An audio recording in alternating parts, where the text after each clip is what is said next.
भगवान शंकर का संवाद कर रहा है, शिव महापुराण की कथा कर रही है। जब हमारे भीतर शिव भक्ति का भाव, भगवान शंकर की आराधना का भाव प्रकट होता है, तब समझें कि जिंदगी जो मानव की देह मिली है, मानव का शरीर मिला है, वो सार्थक हुआ।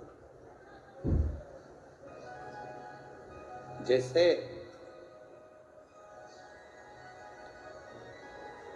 भगवान नेत्र दे दे और ज्योति ना दे तो फिर वो नेत्र अच्छे लगेंगे? जम के बोलो।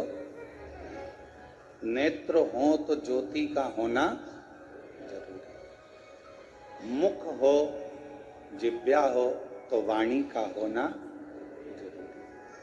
श्रवण है, कान है तो श्रवण शक्ति का होना जरूरी। पांव दे तो पांव में चलने की सामर्थ्यता दे, उसका होना जरूरी। हाथों में सेवा का भाव, बल होना जरूरी। उसी तरह जैसे नेत्र दिए परमात्मा ने और ज्योति ना दे तो वो नेत्र किसी काम के नहीं। कान दिए परमात्मा ने और उसमें श्रवण शक्ति ना दे तो वो कान किसी काम के नहीं। मुख दिया परमात्मा ने और वाणी ना दे तो वो मुख किसी काम का नहीं। उसी तरह मानव का शरीर परमात्मा दे और उसमें शिव भक्ति ना दो तो समझ लेना कि मानव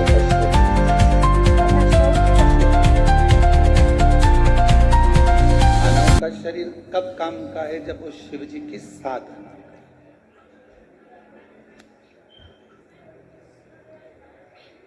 एक बेलपत्र के वृक्ष में 68 करोड़ तीर्थ होते हैं।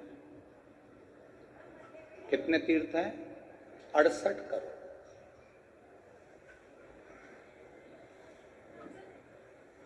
एक बेलपत्र के वृक्ष के अंदर 68 करोड़ तीर्थ होते हैं। और जब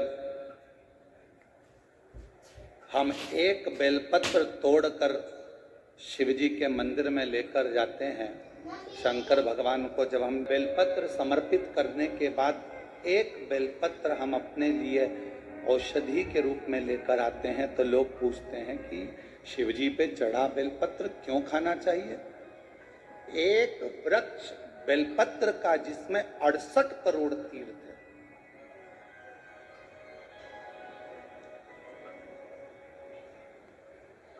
हम तो 68 करोड़ तीर्थ कभी नहीं गए, पर आप लोगों में से हो सकता है कि कोई होकर आया हो तो बात दूसरी।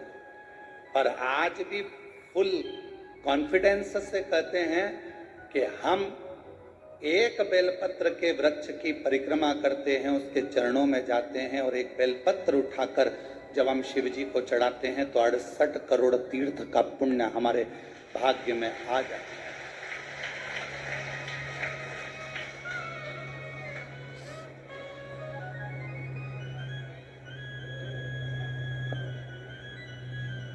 और इतने पवित्र तीर्थ,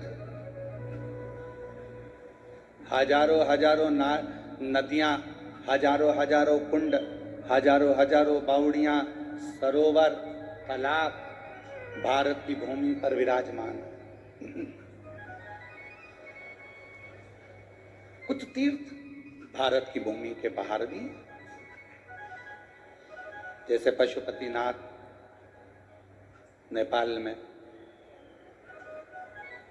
मां हिंगलाज माता पाकिस्तान में, ऐसे कई तीर्थ बाहर भी हैं।